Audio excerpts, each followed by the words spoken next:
Happy New Year, everybody, and thank you for joining me for the new edition of Telile 24/7. I'm your host, Adam Cooke. And on this week's show, we're taking a look back at the past 12 months to see what the big headlines were right here in the Strait area. Of course, we'll be talking about COVID-19, no way of getting around that, but we'll also take a look at back-to-back election campaigns here in Nova Scotia and some big changes in the Strait area, particularly as a result of the provincial election campaign.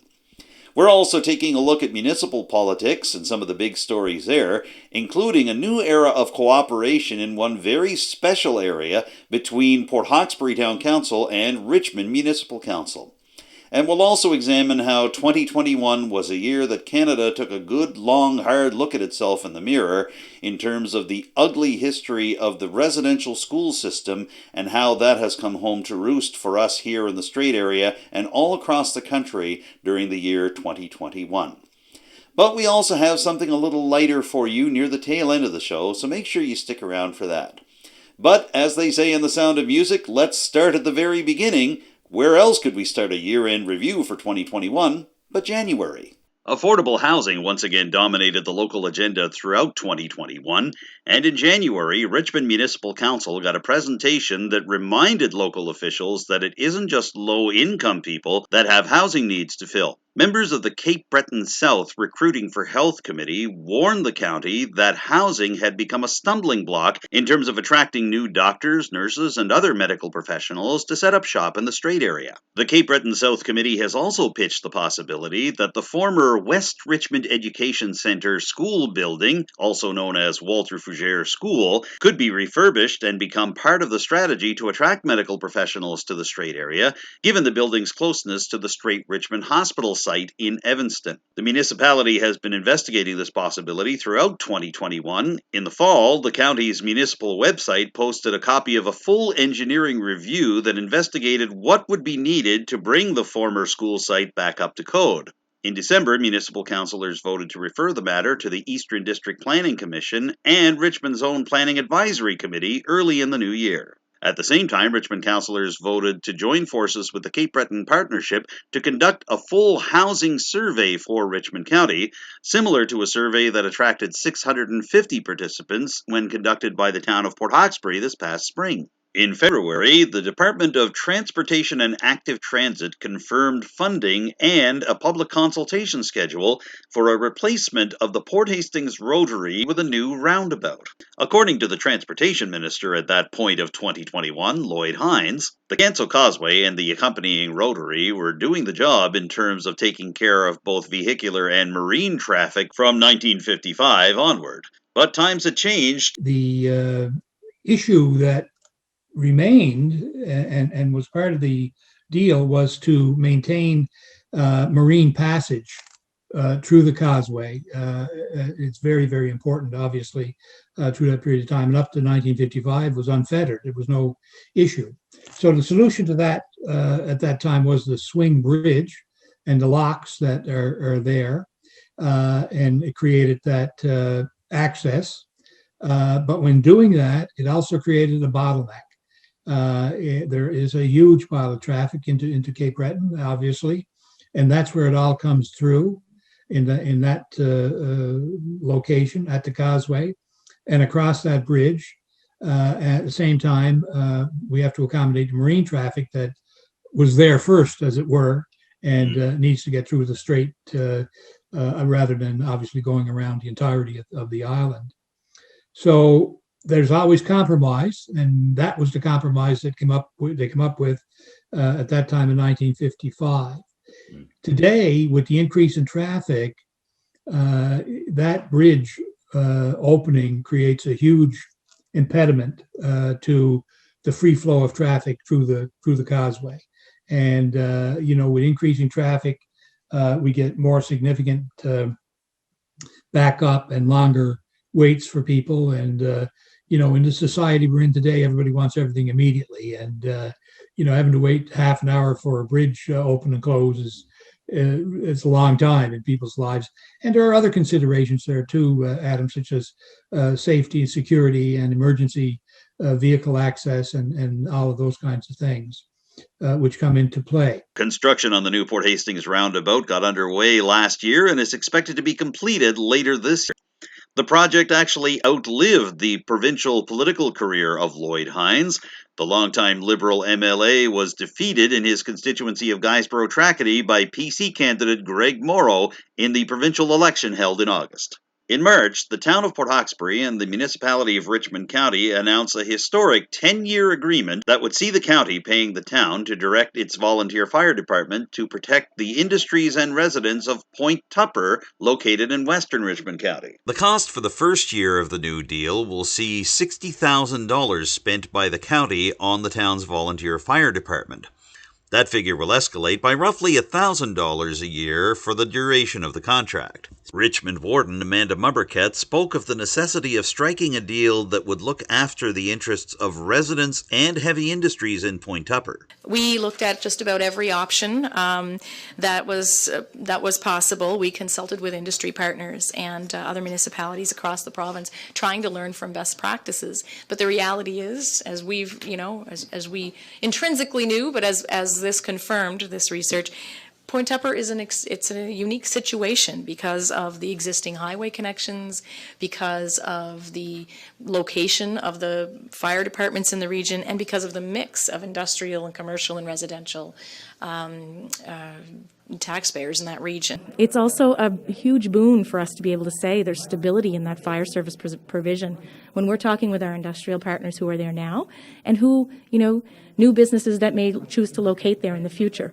This is no longer an issue that they need to anticipate as part of their safety protocols that's going to keep cropping up year after year after year. That costs businesses uncertainty, time, and money.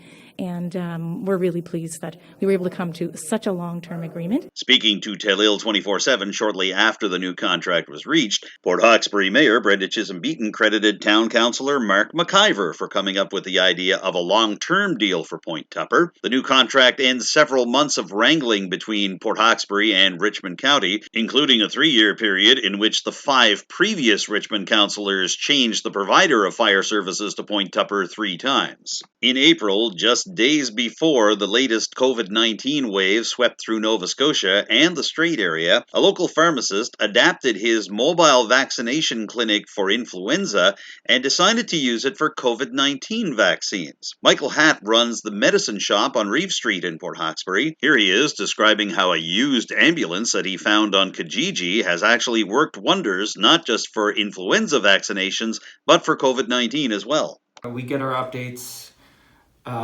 very quickly, very abruptly. We may find out that we're getting 300 shots next week, and that might be on a Friday the week before. So we're constantly playing catch up. So we actually don't have a good way to plan. But what we did know is that our first 2 weeks, our first week we did 200 doses. Our second week we did 300. And this week we're doing over 5.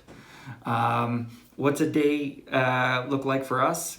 We generally set up outside anywhere between 8 and 9. We typically start at 9:30. We have to draw up our syringes for the first couple of batches, so we're normally in that process getting that ready. Fully stocking up on supplies, sanitary. And then when 9:30 starts, we have one of our greeters that would meet someone as they drive in. They get registered. They're asked to wait in their vehicle until they're called upon. They either come in the pharmacy or go out in the ambulance. They're given the choice. They're given their shot, and then they're asked to return to their vehicle for a 15-minute wait, at which time they're free to go. Having put just over 10,000 shots in local arms throughout the course of 2021, Michael Hatt and his mobile vaccination clinic were the recipients of several awards over the last couple of months. They include the Vital Pandemic Leadership Award Presented during the 2021 Vital Cape Breton Excellence Awards on December 3rd in Sydney.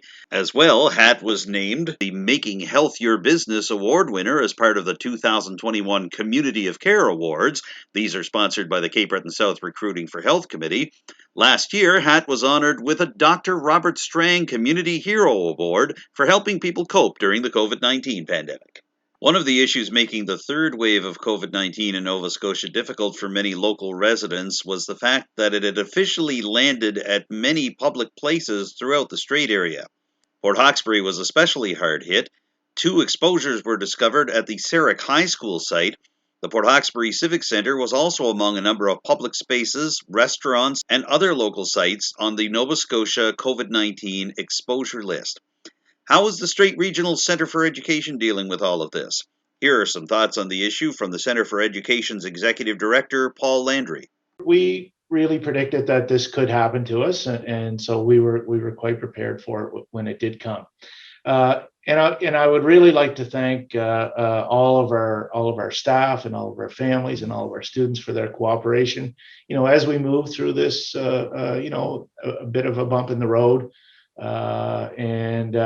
Really, when you look at the support that we've received from students, families, and communities, as well as from public health, and I look just across our properties here, looking up at the Civic Center, and everyone lined up at the testing facility that's been set up, and really that says so much about the community, because they're going and getting tested and really committing to contributing to chasing COVID away, right? And people participating in that active participation. So people are doing what they've been asked to do. So and that's really no different than what we've seen all year throughout our school year. It's helped us to have a successful school year to this point. People have done what public health has asked them to do, and we've made it quite far in this school year without any interruption. So now we have a little bit of an issue that we have to work through and deal with, and for everything I've seen from our school communities, we'll get through this, and people are doing what they're supposed to do. So I'm very confident that we'll get through this. While COVID-19 was causing problems in the Strait area in May, a Richmond Municipal Councillor felt that another condition that had raged on for far too long needed attention. District 2 Representative Michael Digdon made waves when he claimed that there were hundreds of properties around Richmond County whose owners had not paid their property taxes, with some of these dating back 50 years. People from several areas reached out, from several counties. People from Viewpoint reached out to assist and dig in as well, because they also have access to that kind of information. And yeah, I believe everybody chips in. We'll get this solved very quickly and get more revenue back on the table. In response, the Property Valuation Services Corporation assigned a staff member to do a proper investigation of Richmond County property taxes and whether they had been withheld over the past half-century. In an interview with Telile 24/7 and later in a presentation to Richmond Municipal Council's Committee of the Whole, Senior Valuation Officer Lloyd McLeod insisted that there had been no evidence of wrongdoing in Richmond County in terms of payment of property taxes. So the first thing we did was to get a list was provided from the municipality to us to have a look at, to see if we could reconcile whether the properties were assessed or not assessed. So for us, that means looking through our records and working with the land registry, which is provincial government department. And the land registry is actually the ones who are responsible for creating accounts. Property Valuation Services, that's our corporation. We're responsible for putting the values on those properties that they actually create. So for us, it's just a matter of working with the land registry and working with the municipality to resolve any issues around or concerns about different properties within the municipality.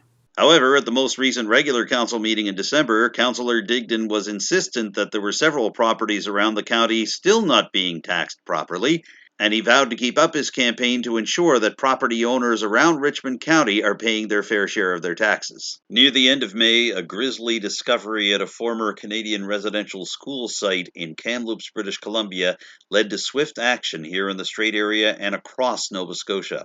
The remains of 215 children were found by investigators at Kamloops. By the end of 2021, thousands of more child remains had been discovered at residential school sites across Western Canada. So, on the last Monday afternoon of May 2021, a flag-lowering ceremony took place just outside the Port Hawkesbury Civic Centre, overseen by Port Hawkesbury Mayor Brenda Chisholm-Beaton, who had spent most of the previous weekend alongside Waigama First Nations Chief Annie Bernard-Daisley, contacting municipal offices across the province in an effort to get them to lower their flags as well. The idea for a flag-lowering ceremony in Port Hawkesbury and municipalities across the province was the brainchild of local Mi'kmaq activist Bryson Syliboy. His mother and several other members of his family attended the Shubenacadie Residential School, and Syliboy himself attended one of the so-called Indian day schools that prevailed around the Maritimes during the period of the residential schools. Survivors and their descendants, they suffer from intergenerational trauma due to the residential school system. So, it's felt,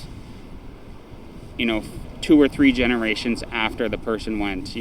For me personally, I was never brought up in the culture. I was not allowed to learn the language and stuff like that. So that's how it affected me and my siblings and, my cousins and stuff like that.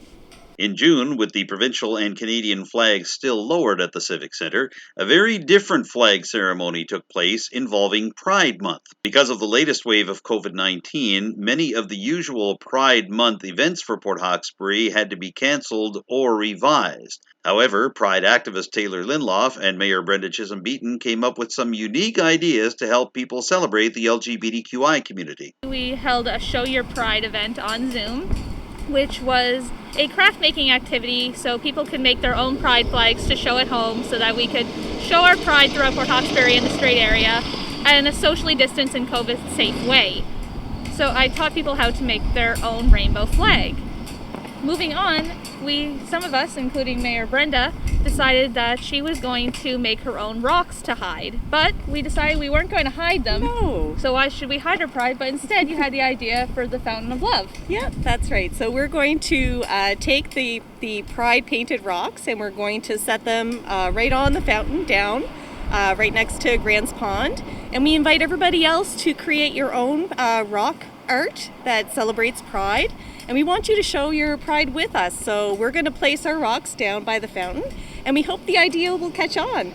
And Taylor came up with a really cool idea of Fountain of Love. So right now it's just a regular fountain, but once it's decorated with all the rainbow and rock art, then it's truly going to be a Fountain of Love. Depending on what happens next with COVID-19, Lindelof and Mayor Chisholm-Beaton hope to revive the Strait Area Pride Rally and Parade in Port Hawkesbury when Pride Month returns this coming June. Also in June, residential and commercial taxes went up 1 cent each in Richmond County, and staffing cuts led to some controversy among Richmond municipal employees as municipal councillors passed their first budget since being elected the previous October.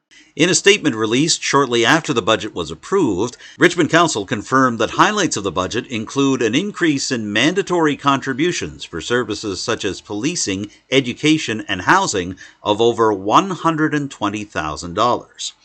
The 2021-22 budget also includes provision for several studies that Council determined were priority investments.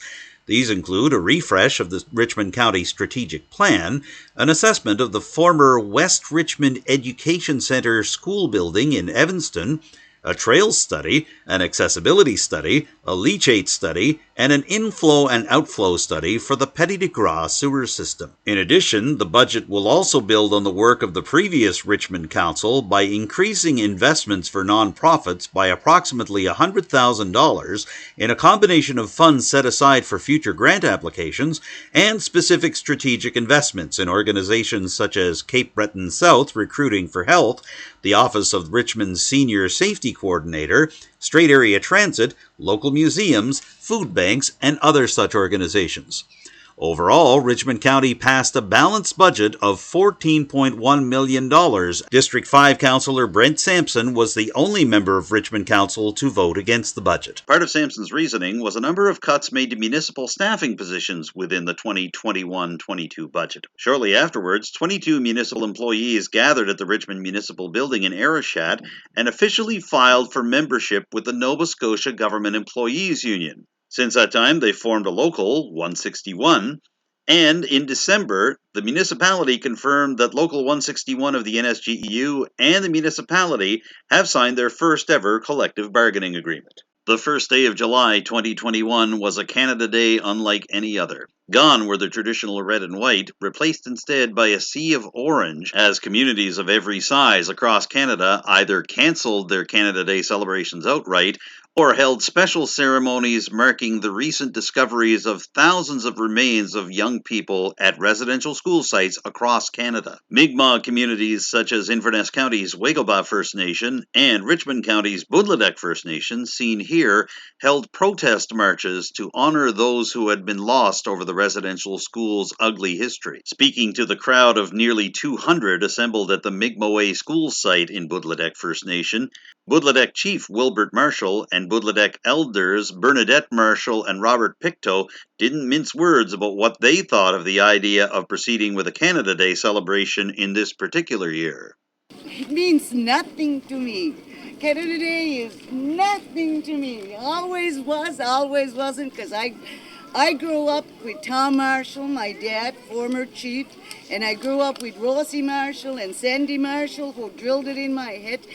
Nunagil. Always be proud of being Mi'kmaq. Always keep your head up high. Always be proud, and that's what I tried to do for my parents. So I'll tell you what Canada Day means to me. It means absolutely nothing. It's a day of mourning for our children. Look way down to our people. After we brought them people almost from death's door, way back, they went to, when they landed in our land, they put a stick in the ground. They said, hey, we claimed this land. It was never given to them. It was never bought. They stole this land. Everybody must remember that. This is stolen land. The government never paid for it. Nobody paid for it. Now here it is on a residential. We're here on a residential school losing our kids. And we'll lose more and more if the government don't step in and get off your lazy ass and do something. In mid-July, Nova Scotia Premier Ian Rankin called a provincial election for August the 17th. The election campaign wasn't without controversy for Rankin or his Liberal Party, and that even spilled over to the local level. Skepticism was raised after the Liberal leader and the local Liberal Party candidate for Richmond, Matt Haley, held a public event 1 week before the election at the McCackern Road Bridge that had been in disrepair since 2017 and announced $2 million in government funding to replace the bridge and to provide repairs that would see residents no longer have to take a lengthy detour to get between West Arishat and Janvrin's Island. Negotiations had already been started, I can assure you, for the work that the Liberal candidate has just mentioned. I did my work, thankfully. I'm happy to say, not anywhere near an election call to make certain that you know that the work was done, and I don't expect anything in return. So it certainly wasn't done just to get your vote during an election. Well, I think it's a continuation with our aggressive infrastructure program in roads. If you look across the whole province, we're investing in roads. We made a commitment to twin the highway 104 to Port Hawkesbury, and so this continues on those types of investments, and local roads really matter to us as a Liberal government. In the end, the August 17th provincial vote wasn't kind to either Ian Rankin or his Liberal candidates, especially those in the Strait area who all finished second to Progressive Conservatives under Tim Houston. The PC leader's Strait area sweep included a victory in Richmond, formerly Cape Breton Richmond, where one-time Port Hawkesbury Town Councillor and Lewisdale native Trevor Boudreau was named the winner on election night, defeating Liberal candidate Matt Haley, former Cape Breton Richmond MLA and independent candidate Alana Pon, and the NDP candidate Bryson Syllaboy. I was a superstitious ice hockey goalie back when I was a kid, still am. I'm not goaltending anymore, but certainly, it was just a tradition that I'd had, and it got a bit of a chuckle out of the people in the community and in the room that were there, and I was trying to ease their tensions as well. So I said, we're gonna do what I did to win in hockey, and let's see how well this works out for an election campaign. And I don't know. I'll give credit to Kraft Dinner, I guess. On my win, and the kids were dancing in the kitchen and hopping and it was very interesting for them. My son and I actually had to go for a walk a little bit in the afternoon. He was a bit nervous with it, and so him and I went for a walk. We were here in Louisdale and went for a walk and talked about what would happen if I lost or what would happen, with a win. And certainly it was actually nice for me too to kind of have that conversation with him. It brought me down a bit as well, and so I was much more relaxed going into it than I thought I would be. I remember my municipal elections and being a bit more nervous. And I think I'll give credit to Luke for helping me calm myself down a little bit in those conversations on that walk. Over in Inverness, a riding which once again included the town of Port Hawkesbury after an 8-year absence, veteran PC MLA Alan McMaster joined the straight area sweep for Tim Houston, defeating Liberal candidate Damien McInnes and NDP candidate Joanna Clark, both of Port Hood. The Craignish native was first elected in 2009 in a by-election that was designed to replace outgoing Premier and MLA Rodney MacDonald. But shortly after his election victory, McMaster confirmed to Telile 24/7 that he almost didn't run. At first, I was saying no to it. And some time went by, and the nomination date was getting very close. And my father was seriously ill at the time. And I felt almost guilty to even be considering it at that point because I knew it would be a distraction at a time when I was caring about my father. And however, I remember one of my first cousins said something to me, and I remember being encouraged, and I thought, you know what, maybe I should just do this. Timing is everything in politics. And I thought, you know what, I'm going to do this. And as soon as I did, it's like my father got a lift from it. Because he lived for another good 5 years after that. And I think he wanted to see what was going to happen. I think he wanted to see if I was going to win. And so I think it proved to be a good decision for both of us. It's quite possible that Alan McMaster's father, the legendary fiddler Buddy McMaster, is smiling in heaven right now. That's because shortly after his latest election victory, McMaster was named to Tim Houston's cabinet. He now serves in several roles, including Deputy Premier, Finance Minister, Minister in charge of Labour Relations, and Minister in charge of the Office of Gaelic Affairs. McMaster was one of 3 straight area MLAs named to Tim Houston's first PC cabinet. The new Minister of Health is Michelle Thompson, a former CEO of the R.K. MacDonald Nursing Home in Antigonish, who defeated a previous health minister, Randy DeLaurie, in the Antigonish riding on August the 17th.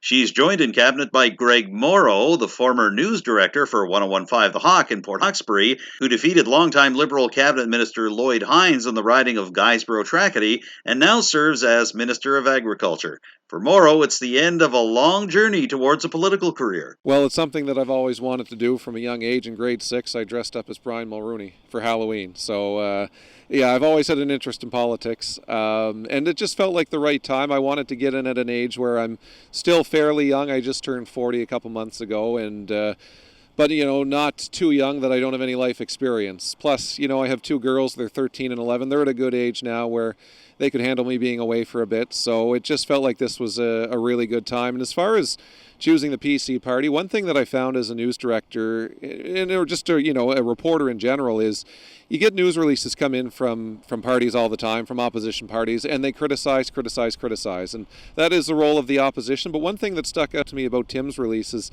is that he criticized as was his role as opposition leader, but he always offered a solution. And so it wasn't just something to say, okay, well, we don't like this.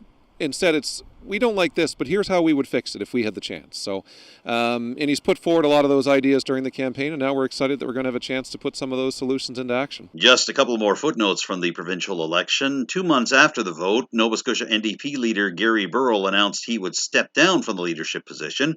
Liberal leader Ian Rankin vowed to stay on as the leader of his party following his election defeat. But as this edition of Telile 24/7 was coming together, we received confirmation that Rankin will step down as Liberal leader once a new leader for the party has been chosen.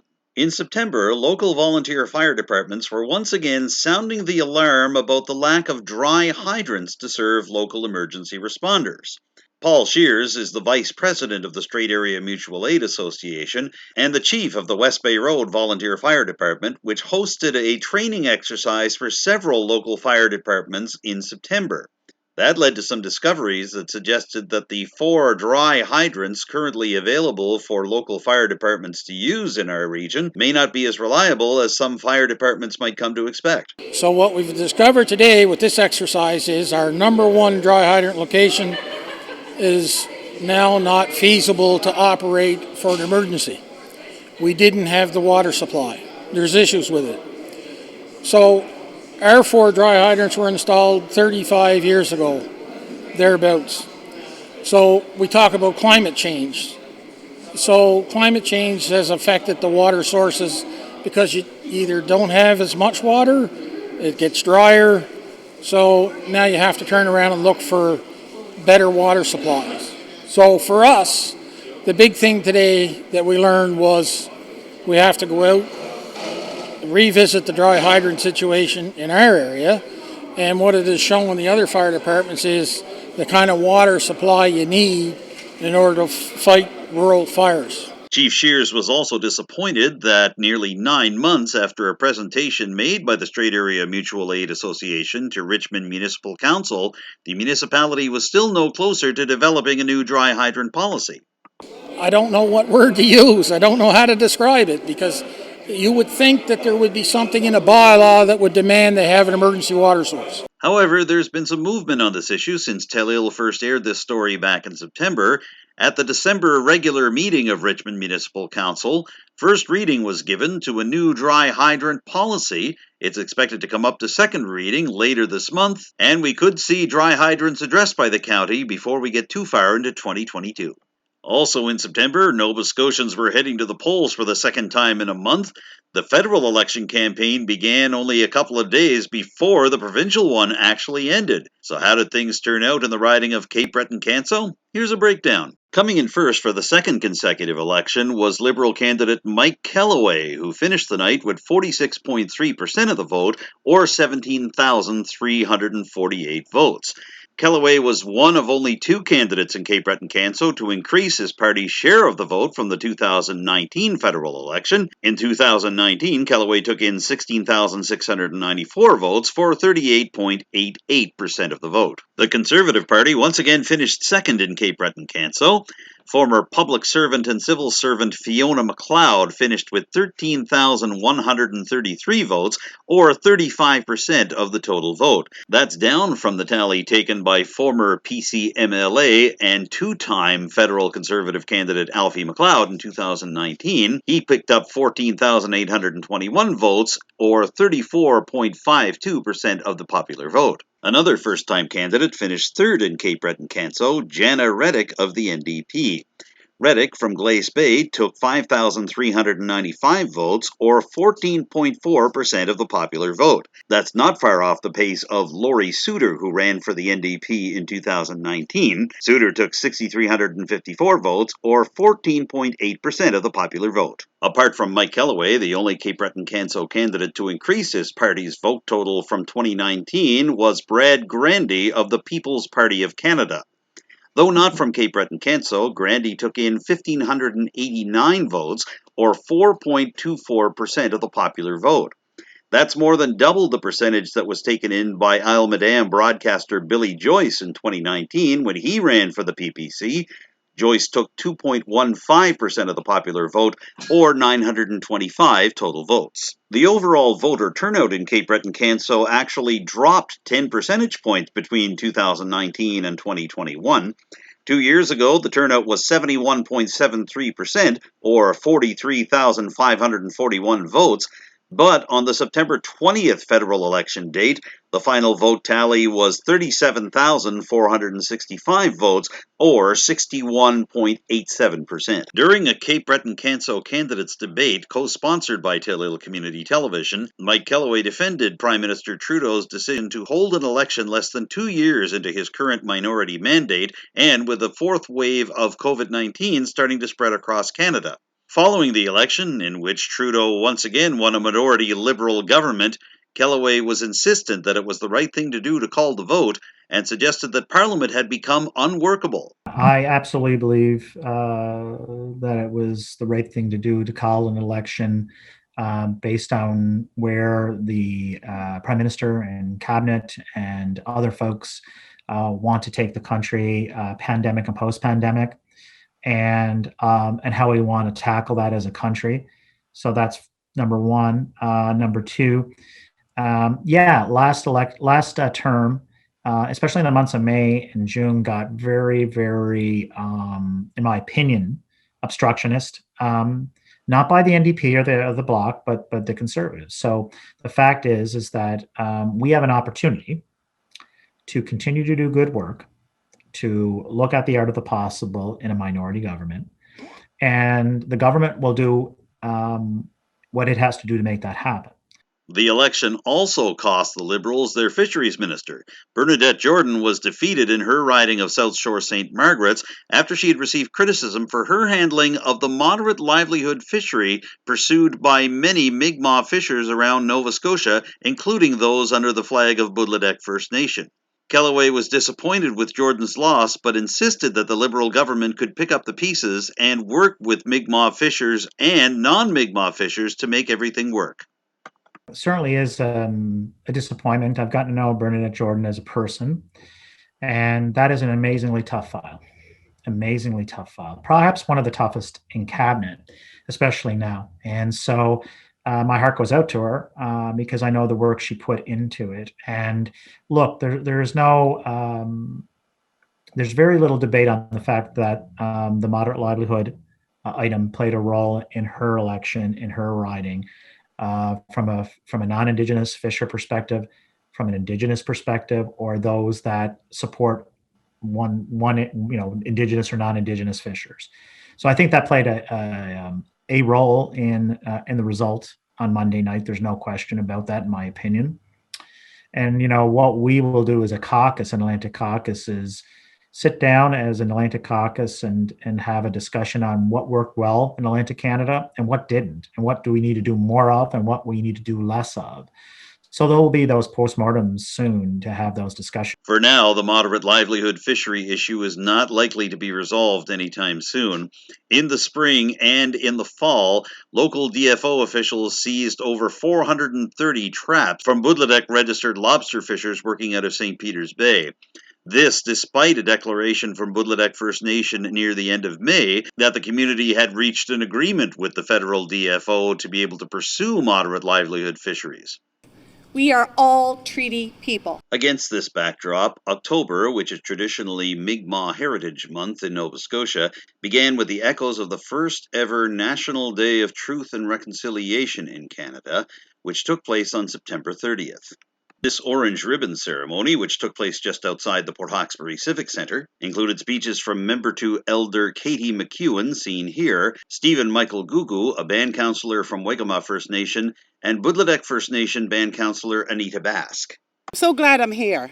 And so glad that you guys are all here as well. Our history, it goes back centuries, and for you people to be here and we're sharing our stories, it's been shared so many times, but no one has paid attention to it. The government hasn't paid attention. Now here we are, over 6,000, 6,500 children, are being dug up and wondering what happened to these children. November was marked by two entirely different public gatherings. At the end of the month, unionized employees of the Richmond Villa in St. Peter's and St. Anne's Community and Nursing Care Centre in Arichat took part in a province-wide Day of Awareness sponsored by the Canadian Union of Public Employees. The information picket was designed to draw attention to conditions for workers in long-term care facilities, not just in Richmond County, but across Nova Scotia.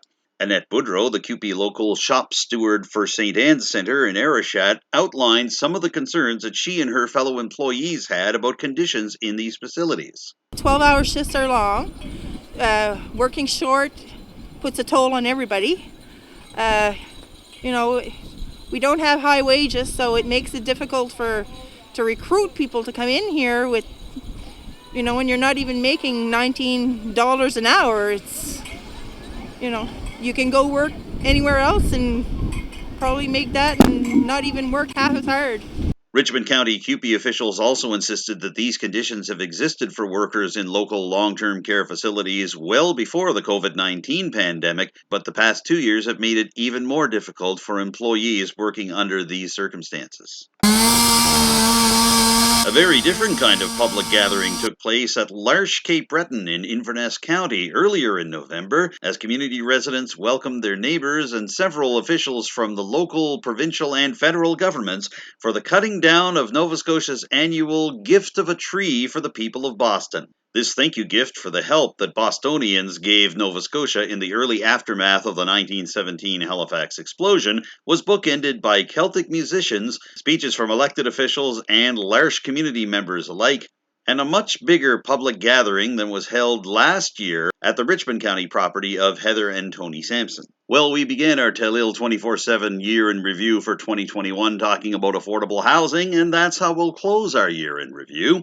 Especially since in December, the minister responsible for municipal affairs and housing, John Lohr, paid a visit to Richmond Municipal Council and Port Hawkesbury Town Council. The minister was enthusiastic about affordable housing possibilities in both municipalities. He spoke with hope about the possibility of Richmond County turning the former West Richmond Education Centre into a potential affordable housing site.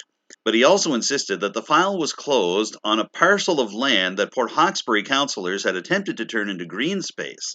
The minister had written a letter to the town in September, overturning a rezoning effort by the town in Elm Court in the Tamarack Heights subdivision on the outskirts of the town.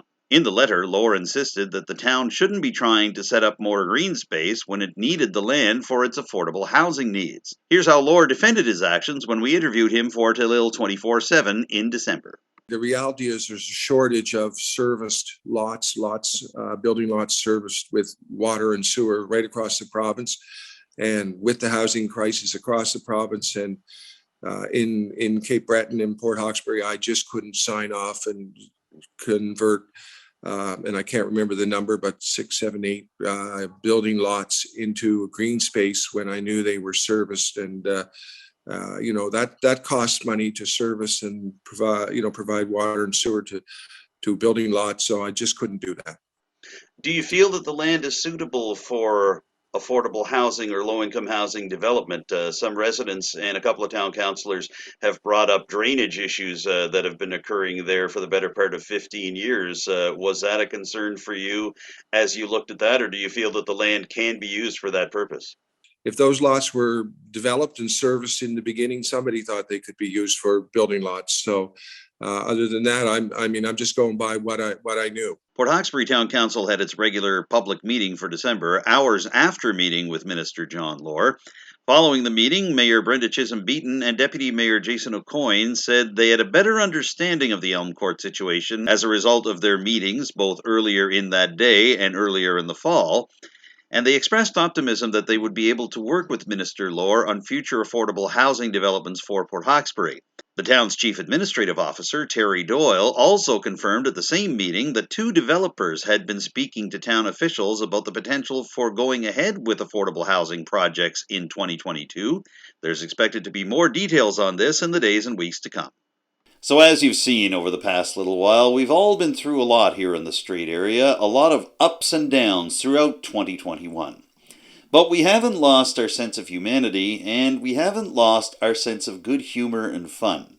And that's one of the reasons that this year on Telile 24/7 I decided to bring back a special feature called the Fast Five that got away from the tougher interview questions and just had a little bit of fun and some creativity with the people who serve in our public world and who make headlines every day. So, we now proudly present Telile 24/7's Best of the Fast Five. Okay, first question. Coke, Pepsi, or neither? Coke. Coke, Pepsi, or neither? I would do Coke. Coke, Pepsi, or neither? Pepsi. Coke, Pepsi, or neither? Orange Crush. Orange Crush. You were the first to say Orange Crush. Congratulations. Coke, Pepsi, or neither? Neither. Okay. Water. Water. You can be any animal. What can you be? I love dogs, so I would say I'd be a dog, yeah. I'd be a dog. Probably a Labrador. A Labrador. Yeah. You think they've got a good, easy life, do you? Well, they got a great personality. You can be any animal. What animal do you want to be? That's a tough one. Dog, I guess. Dog. Yeah. Oh, all right. Any breed of dog? Well, we have a chocolate lab. Labs are nice dogs, so I guess I would be a lab. You can be one animal. What can that animal be? My dog gets treated really well, and most of the dogs I've met at the door have too, and so I'm like, man, this would be good. You can be any animal. What could you be? A horse. Why a horse? They're nice, they're fast, and they're kind animals. And they're very popular in Inverness County, too, as well. Yes, they are. Yes, they are. We'll see you at the raceway in a couple of weeks' time. Some kind of bird, I guess. I think it'd be pretty cool to fly. You can be one animal for one day. What is that animal? An eagle. Yeah, just want to eagle? soar. Yeah, an eagle. I just feel like, I can soar, fly, explore the whole world in the air. I think that, I'm super short too. So I'd like to be able to see what it's like for all you tall people out there. So You were the first Cape Breton public official to say eagle for that question, and I'm surprised that more don't. So thank you for soaring with the eagles. Well, I like all animals, but I have to say that I really like cats. Cats are quite independent. They're cute, cuddly animals, but they're quite independent. Although, being a bird would be quite a nice thing as well, to be able to soar above and, kind of look down an aerial view of everything. So, yeah, interesting question, Adam. So you'd like to be a cat bird then, basically? Oh, a catbird. Now that would be a very interesting. Good show, Adam. You're able to blend the two. There we are, right on. So watch for Catbird, starring Alana Pond, coming to a theater near you. You can binge watch one TV show. What is it? Fresh Prince of Bel-Air, I guess. My favorite TV show, One Tree Hill, so that's my go-to right now. One Tree Hill. Yeah. That's very 2000s retro of you. Yes, I like exactly. That's the show that I'll watch as many times as I'm allowed to. Oh, nicely done. We'll get you on Dawson's Creek soon enough. Yeah, there we go. All right. One TV show you'd binge watch for a whole week if you could. Scandal. The Office. The Office. Mm-hmm. Yeah. Nicely done. Yeah. It's just fantastic. I've probably watched it in my lifetime. I've rewatched that show too many times that I'm willing to admit, for sure. This one might bring some memories back. One show that my wife and I were enjoying was Rhoda. The Mary Tyler Moore spinoff. That's right. Oh my goodness. The first couple of seasons, it kind of became a little bit, it wasn't as fun after she and Joe split up, but that was a good show. You have 1 week in which you can binge watch whatever TV show you want. What is that TV show? It's probably going to be a microcosm of a whole bunch of documentary films, probably on a multitude of different topics. But yeah, I'm a documentary film watcher. Favorite TV game show? Price is Right. And if you know, my wife was on it, right? I don't know if you remember that. Yeah. That was a pretty easy question, and I would have been very disappointed if you didn't say The Price is Right. I think Sarah probably would have too. Yeah, I would have been in trouble. Yeah, it would have been come on down for a different reason, yes. Habs, Leafs, or neither? Neither. Neither? It's a safe answer. There's a lot of both fans out there. Spoken like a politician, ladies and gentlemen. Who do you feel that you might have been in a past life? Alan McEachran. Alan J. Coffee, tea, or neither? Coffee. Coffee, tea, or neither? Tea. Coffee, tea, or neither? Coffee and black. Black coffee. Spoken like a campaigner. I like it. All right. Only in the morning though. Favorite color? Pink. Favorite color? Green. Favorite color? Blue. Well, has to be for this election at least. Yes, right It on. always was, though. It always was. You can watch any movie that you've already seen 5 times and would gladly watch 50 more. What is that movie? Jerry Maguire. Show me the money. He'll be asking that to the Minister of Finance once everybody's sworn in, yes. I have seen this movie 5 times. I would gladly watch it 50 more times. What movie is that? This is going to, I'm going to say Mean Girls. Yeah. And I know that obviously makes me sound, to some people, really, really young, and to other people, it makes me sound really, really old. So fine either way, but I can still probably repeat every word along with every character and have been able to since grade 8, and I could watch that for the rest of my life and be fine. Somewhere Tina Fey and Lindsay Lohan are smiling right now, having heard you say that. Oh, God, I hope so. You can binge watch one movie as many times as you want. What is it? Shawshank Redemption. Really? Okay. I've had a few people say Shawshank Redemption, although not on the Fast Five. So well done. I'm impressed. Your favorite movie? You could watch this 100 times and still love it. Love Actually. Love Actually. Mm-hmm. Nicely Soundtrack done. and movie is great. There we go. Do you watch it not just at Christmas, or do you save it for Christmas? Normally Christmas, but over COVID, my daughter and I were in lockdown together, and we pulled it out a few times. Favorite smell? That's a good one. Cinnamon. Favorite flower? Daffodil. Would you rather travel by train or plane? Ooh, train, definitely. We used to travel by train all the time when I was a child going up to Halifax. I absolutely loved it, and I miss it very much. What is your favorite sandwich? When you're home alone, when you've got a bit of an appointment to get to, what's your favorite sandwich? Well, on the campaign trail, I ate a lot of chicken salad sandwiches, so it would probably be that, and I don't make them. Dream vacation for Fiona McLeod, what would it be? Right now, it's to return to Dunvegan and have an uninterrupted week vacation. Even though it's cool, I understand the water's still warm. And just chilling. Walking the Broad Cove Marsh Road, very therapeutic. With my dog. Your happy place? The beach. What is your happy place? Oh, well, we're sitting in it. Martinique Provincial Park is your happy place. It is. I love it here. Being outdoors overall is just, my happy place. Oftentimes go down to, from the office, the constituency office. We have a beautiful trail system that is just below us, the old rail bed, of course, in St. Peter's. And for anybody who hasn't gone down there, it's absolutely gorgeous. It just refreshes you when you go down. But here this has a great deal of significance for me because, again, it's a place where my grandfather used to be lighthouse keeper, and the foundation of the house is right in front of me. If you could be a forest or a tree, which one would you be? Oh. Would you rather be a forest or a tree? I would want to be a tree. Why a tree? Because being a whole forest is too much responsibility for me. One tree, I can handle that. So he can be the premier and a tree, but not more. Okay, just so we got that straight. If you could be a forest or a tree, which would you prefer? I think a tree. Why a tree? Yeah, I deep roots in one spot. How's that for a poetic comment? That is a very philosophical and poetic answer, and one I don't hear very often on the campaign trail, so I appreciate that. I just came to mind. You can all analyze that as much as you want. I guess a forest. I don't think I really understand that question. A forest. You would rather be a forest, which is appropriate since we're out here in the forest. Why a forest, just out of curiosity? There's more variety. You're home to all kinds of different wildlife, and you're kind of a bigger picture. That's one of the best answers I've gotten to any question in the Fast Five. And there you have it. That's our year in review for 2021 on Telile 24/7. Thank you, everybody, for tuning in, and thanks to all of those who have tuned in all year long to Telile 24/7. And we want to thank especially my colleagues at Telile Community Television, Becky, Bourinot, and Nick Boudreau, who have worked so hard in doing the in-studio segments, but also the municipal council footage from Richmond County. As always, I'd love to hear your suggestions and ideas for future editions of Telile 24/7.